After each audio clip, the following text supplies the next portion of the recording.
கூட்டணி வைக்காமல் யாராலையும் இங்க அதிகாரத்துக்கு வரவே முடியாது சார். அதான் நடந்திருக்கு.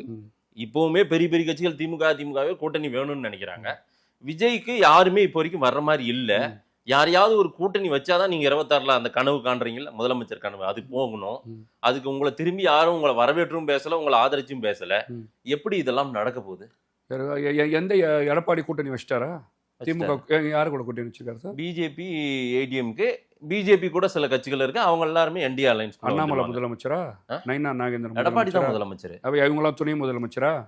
யாரு ஃபைனான்ஸ் மினிஸ்டர்? யாரு ஃபைனான்ஸ் மினிஸ்டர்? நீங்க ஆதரிக்கிற விஜய் கட்சியில யார் ஃபைனான்ஸ் மினிஸ்டர் சார்? விஜய் கட்சிக்கு யார் ஃபைனான்ஸ் மினிஸ்டர்? வரவர்களுக்கு ஆட்சியில் பங்கு அப்படின்னு சொல்லியாச்சுல. வர கூட்டணிக்கு ஆட்சி. நான் கேக்குறேன், அதிமுக ஆசை காட்டி நீங்க என்ன சொன்னீங்க? இப்போ ஆசை காட்டி கூட்டணி முடிவாச்சுன்னு சொன்னீங்களா இல்லையா? கூட்டணி முடிவாச்சுன்னு சொன்னீங்களா இல்லையா? ஓபிஎஸ் எந்த கூட்டணியில இருக்கிறாரு?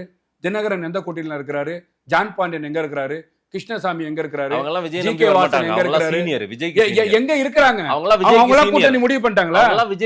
மாநாடுக்கு அப்புறம் பாருங்க, மாநாடுக்கு அப்புறம் தமிழக அரசியல் களத்துல என்ன நடக்க போகுதுன்னு பாருங்க.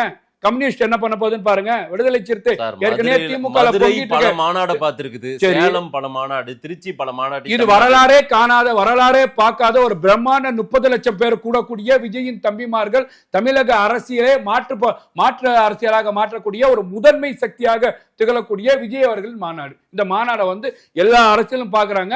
மாநாடுக்கு அப்புறம் விசிக்கு என்ன பண்ண போகுது, கம்யூனிஸ்ட் என்ன பண்ண போகுது, இங்க வைக்க என்ன ஸ்டெண்ட் அடிச்சிட்டு இருக்கிறாரு, திமுக இஸ்லாமிய பார்ட்டிகள் எந்த திசையை நோக்கி போகுது, இன்னைக்கு சமூக நீதி பேசக்கூடியவர்கள் என்ன இடத்துல இருக்கிறாங்க, யார் இவர்கள் எல்லாம் RSS எப்படி இன்னைக்கு ஒரு மைதீன் திமுக சேர்ந்திருக்காரு சார். அவர் தெரியுமா எங்க இருந்தாரு தெரியுமா? RSS பங்கு இன்னைக்கு பாத்தீங்கன்னா RSS ஓட நாங்க இவங்களும் டைய போட இருக்கிறாங்கன்னு ஒரே கொள்கையில இணைஞ்சிட்டாரு.